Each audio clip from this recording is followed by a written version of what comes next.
అవసరం ఉంది. ఆ దిశగా మీరు సహాయం చేయాల్సిన అవసరం ఉందని ఆయన కోరుతున్నారు. అంటే ఏ మంత్రిని కలిసినా, ప్రధానమంత్రిని కలిసినా, కేంద్ర మంత్రిని కలిసినా సరే ఆయన చెప్పేది మాత్రం ప్రధానంగా ఇదే, రాష్ట్ర ఇష్యూస్ గురించి మీకంటే బాగా తెలిసిన వ్యక్తులు ఎవరు లేరు, కాబట్టి ఖచ్చితంగా మీరు హెల్ప్ చేయాల్సిన అవసరం ఉంది అని రిక్వెస్ట్ చేసిన పరిస్థితి కనిపిస్తూ ఉంది. దీనికి తగ్గట్టుగానే ఏదైతే విపక్షం ఉందో, విపక్షం కూడా ఖచ్చితంగా కొంత డిమాండింగ్గా చేయాల్సిన అవసరం ఉంది. రిక్వెస్ట్ మోడ్ కాదు, మీరు ఖచ్చితంగా డిమాండ్ చేయాల్సిన అవసరం ఉంది.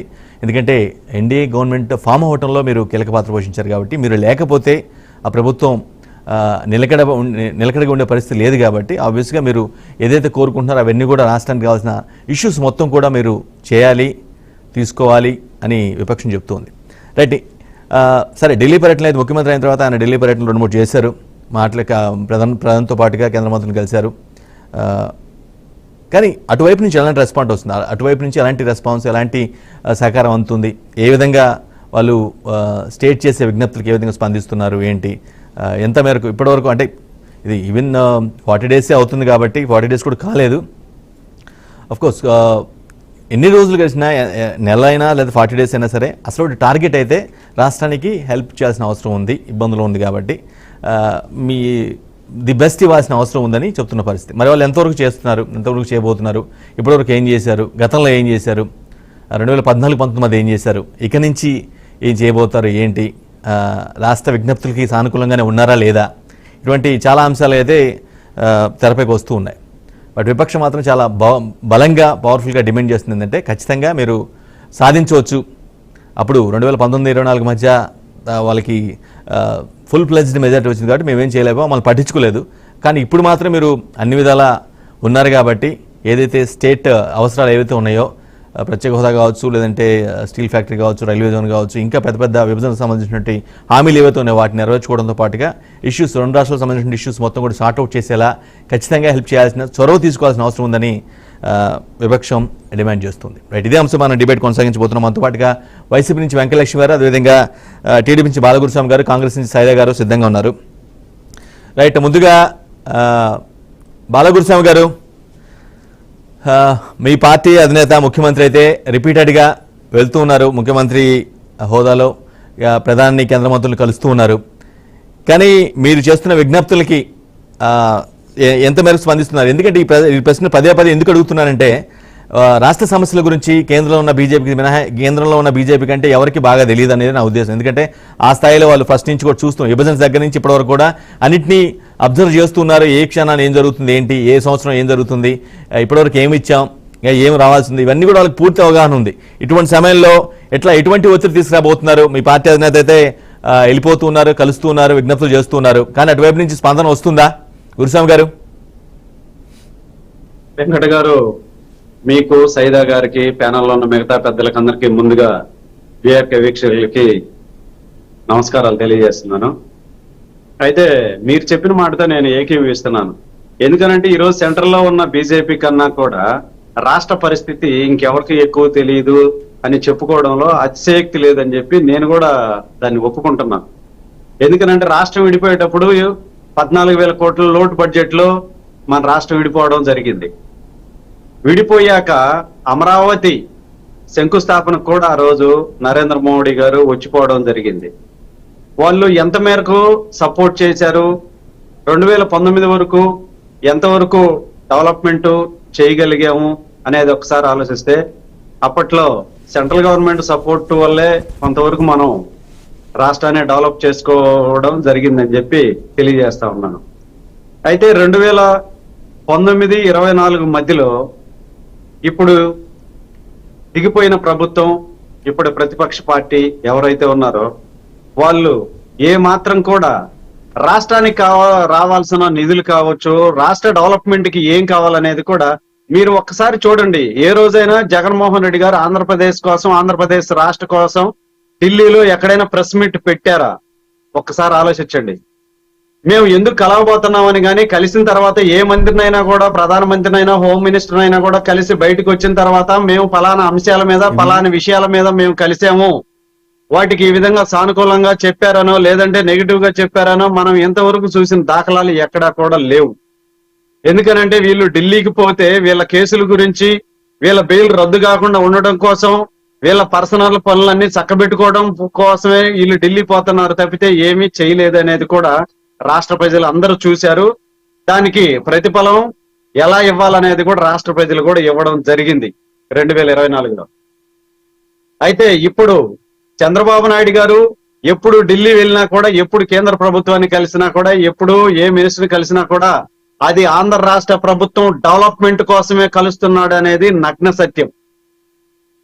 ఎప్పుడు ఏ అవసరాలు ఉన్నాయి, వాటికి అనుగుణంగా మనం సెంట్రల్ నుంచి ఎలాంటి ఫండ్స్ తీసుకోవాలి, డెవలప్మెంట్స్ కావాలనే దాంట్లో చాలా క్లియర్ గా ఉన్నారు. చెప్పండి గురుస్వామి గారు, మీరు పార్టీ స్పోక్స్ పర్సన్ గా లేదంటే పార్టీ నేతగా మీరు పార్టీని డిఫెండ్ చేసుకోవడం తప్పలేదు, మీ పార్టీ అధినేత డిఫెండ్ చేసుకోవడం తప్పలేదు. ఆ విషయాన్ని జనాలకు ఎలా తెలుస్తుంది? రాష్ట్ర అవసరాల కోసమే కలుస్తున్నారు, చేస్తున్నారు అనే విషయం జనాలకు కూడా జనాలు నమ్మాల్సిన అవసరం కూడా ఉంది కదా, ఆ విషయాన్ని మర్చిపోవద్దు. ఖచ్చితంగా సార్. ఎందుకనంటే 2014-19 మధ్యలో మీరు ఎలా ఉంది అనేది అందరూ చూస్తున్నారు, ప్రతి అంశంలో కూడా ఏం చేశారు అనేది.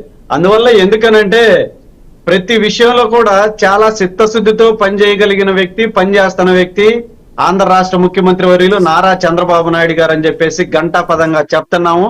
ఇది అందరికి కూడా, రాష్ట్రంలో ఉన్న ప్రజలందరికీ కూడా తెలుసు, అందరూ కూడా ఒప్పుకోవాల్సిందే. అందువల్ల ఇప్పుడు ఎందుకనంటే కేంద్ర రాష్ట్రం నుంచి ఈ రోజు అప్పుల కుప్పగా మారిపోయింది. ఈ రోజు 4వ శ్వేతపత్రం రిలీజ్ చేశారు. పోలవరం మీద చేశారు, అమరావతి మీద చేశారు, తర్వాత విద్యుత్ మీద చేశారు, సహజ వనరుల మీద మొన్న శ్వేతపత్రం రిలీజ్ చేయడం జరిగింది. ఎందుకనంటే సహజ వనరులను కూడా దాదాపు 19,000 కోట్ల పైబడి దోచుకున్న వ్యక్తులు వీళ్ళు. అంటే ఎక్కడ ఏమి దొరికినా కూడా దోచుకోవడం, దాచుకోవడం అనే కాన్సెప్ట్ అనే నినాదంతో వీళ్ళు ముందుకెళ్లారు. ఈ రోజు రాష్ట్రంలో గత ప్రభుత్వం అంతా కూడా వ్యాపారం చేసింది. ఆ వ్యాపారం చేసే క్రమంలో కూడా అందరినీ భయపెట్టి, ఇబ్బంది పెట్టి, బాధ పెట్టి వీళ్ళ పైచాచికానందం కోసం ఏం చేశారనేది రాష్ట్రంలో అందరూ కూడా చూడటం జరిగింది. అందువల్ల ఇప్పుడున్న పరిస్థితుల్లో రాష్ట్రం గట్టెక్కాలి అని అంటే ఖచ్చితంగా సెంట్రల్ గవర్నమెంట్, సెంట్రల్ ప్రభుత్వం నుంచి మనకి ఖచ్చితంగా వాళ్ళ మద్దతు కావాలి. వాళ్ళ మద్దతు పూర్తిగా ఉంటేనే మనం ముందుకెళ్ళగలిగిన పరిస్థితి ఉంది.